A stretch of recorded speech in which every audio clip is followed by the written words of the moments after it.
യോഗത്തിൻ്റെ അധ്യക്ഷൻ പാർട്ടിയുടെ booth president Vijesh,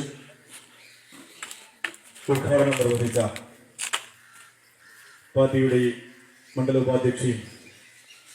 Kallikkad ward മെമ്പറുമായിട്ടുള്ള സിന്ധു അവർ, ഇവിടെ സന്നിഹിതരായിരിക്കുന്ന പാർട്ടിയുടെ പഞ്ചായത്ത് സമിതി പ്രസിഡന്റ് എം ഹരികുമാർ, മണ്ഡലം cell coordinator A V Jith, സ്വാഗതം ആശംസിക്കുന്ന അരുൺ കള്ളിക്കാട് പഞ്ചായത്ത് സമിതി അംഗം, panchayat general secretary Thulasidharan Kuriyode, BDJS panchayat president Chandrabose അവർ, പഞ്ചായത്ത് സമിതി അംഗം Ashokan, panchayat secretary Udayan, DMS convener Prasannakumar, DLA ആയിട്ടുള്ള മണലയം ഉണ്ണികൃഷ്ണൻ,